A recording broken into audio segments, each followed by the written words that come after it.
Brain की cavities पढ़ने लगे हैं। तो ब्रेन की जो सबसे पहले कैविटी हमें नज़र आ रही होती है इन साइड में, वो कौन सी होती है? लेटरल। अब मैं एक साइड का खोल के ना सिर्फ एक साइड से आपको बताने लगी हूँ। तो ये जो अंदर वाली कैविटी नज़र आ रही है ये कौन सी है? लेटरल वेंट्रिकल है हमारे पास, ठीक है। ये सारा इसको भी फर्दर खोल लेते हैं। तो पता है ना लेटरल वेंट्रिकल जो होता है वो थोड़ा हमारे पास इस शेप का होता है।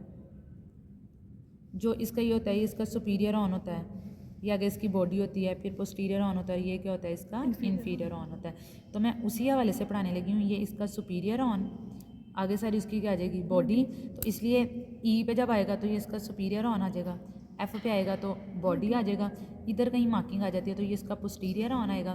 तो इन्फीरियर ऑन की बात आ जाएगी तो वो यहाँ पे आप लगा दो क्योंकि ये इसका क्या है? इन्फीरियर ऑन है, ठीक हो गया लेटरल वेंट्रिकल का। अब लेटरल वेंट्रिकल के जो इन्फीरियर ऑन का फ्लोर होता है ना, वो बन रहा था ये जो 18 वाला हिपोकैम्पस है। इसको कैसे याद रखना है कि जब हमने ये इन्फीरियर सरफेस की थी तो मैंने बताया था कि ये हमारे पास होता है कोलेटरल सल्कस होता है ना, और उसके आगे वाला हमने किया था पैरा हिपोकैम्पल गायरस। तो पैरा हिपोकैम्पल गायरस के आगे वाला जो एरिया होता है ना, ये वाला जो है, ये हमारे पास होता है पैस हिपोकैम्पस। और ना उसके आगे ये जो दांत, ये जो डेंटिकुलेट टीथ लाइप लग रही है हमारे पास, डेंटेट गायरस होता है।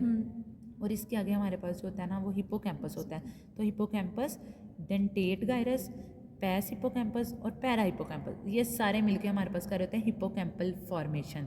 अब एक और चीज़ रह गई है कि ये जो था ये सप्लीनियम था ना, तो सप्लीनियम के ही आगे फाइबर्स अराइज हो रहे थे, इनको हम कहते हैं सप्लीनियल फाइबर्स, ठीक है। और ना लेटरल वेंट्रिकल जो है ना, इसकी यहाँ पे ये सारा लेटरल वेंट्रिकल ही है ना, अंदर वाला सारा। तो यहाँ पे दो स्वेलिंग्स होती हैं, वाइवा रिलेटेड ये क्वेश्चन है कि जो ऊपर की तरफ होती है ना ये सप्लीनियल फाइबर्स, ऊपर की तरफ जाके जो पहली स्वेलिंग बना रहे होते हैं उनको हम कहते हैं फोर्सेप्स मेजर, क्योंकि ये फोर्सेप टाइप शेप बनती है उनकी। और ये जो कैल्कराइन फिशर के करीब वाला जो एरिया होता है ना, यहाँ पे हमारे पास कैल्कर एविस बन रहा होता है। तो ये कैल्कर एविस हो गई, ये हमारे पास फोर्सेप्स मेजर होगी, सप्लीनियल फाइबर्स हो गई। फ्रंटल की बात करें तो हमने कह लिया था सुपीरियर, मिडल और इन्फीरियर फ्रंटल हमारे पास ना इधर गायरसिस बने होते हैं। तो एक गायरस इधर फ्रंट की तरफ आया होता है, मीडियल में ना आया होता है। तो ये जो मीडियल सरफेस पे सबसे पहला ये हमारे पास क्या आ जाएगा? Medial frontal gyrus. उसके आगे वाला मैंने एरिया कौन सा बताया? पैरासेंट्रल। अब ना पीछे हम लोगों ने बात की थी, जब हम पीछे पढ़े थे तो हमने कहा था कि पेराइटो ओसिपिटल जो हमारे पास सल्कस होता है ना, वो हमें मीडियली नज़र आता है। तो ये हमारे पास पेराइटो ओसिपिटल सल्कस है, जिसका काम क्या होता है? ओसिपिटल लोब को पेराइटल लोब से सेपरेट करना। तो पेराइटो ओसिपिटल सल्कस के आगे वाले एरिया को कहते हैं प्री क्यूनियस, और इसके पीछे वाले एरिया को कहते हैं क्यूनियस एरिया।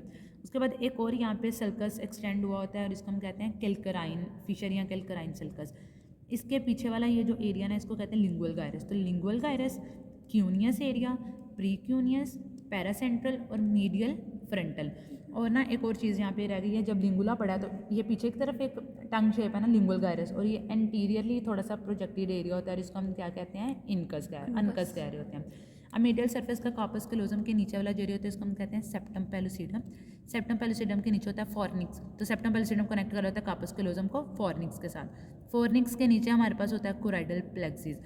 अब फॉर्निक्स के आगे की तरफ आप जाओगे ना, तो फॉर्निक्स के आगे की तरफ ये जो हमारे पास कमीशर है इसको कहते हैं एंटीरियर कमीशर, और एंटीरियर कमीशर के थोड़ा सा ओब्लिकली कह लो या हॉरिजॉन्टल कह लो, ये हमारे पास होता है पोस्टीरियर कमीशर। तो एंटीरियर कमीशर, पोस्टीरियर कमीशर। एंटीरियर कमीशर के आगे की तरफ आओगे तो लैमिना टर्मिनैलिस है। लैमिना टर्मिनैलिस के आगे ये जो बना हुआ है ऑप्टिक क्याज्मा, जहाँ पे दोनों ऑप्टिक नर्व्स जो होती हैं वो क्रॉस हो रही होती हैं, और ऑप्टिक नर्व्स क्याज्मा के आगे हमारे पास होता है इनफंडिबुलम, और इनफंडिबुलम से आगे पिट्यूटरी ग्लैंड यहाँ पे लगा होता है जो नज़र नहीं आ रहा, और इनफंडिबुलम के नीचे ये है mammillary body. Anterior commissure, lamina terminalis, optic chiasma, infundibulum, mammillary body. और मेमलरी बॉडी के आगे जब हम ये आगे की तरफ आते हैं तो ये हमारे पास आ जाएगा मिड ब्रेन आ जाएगा।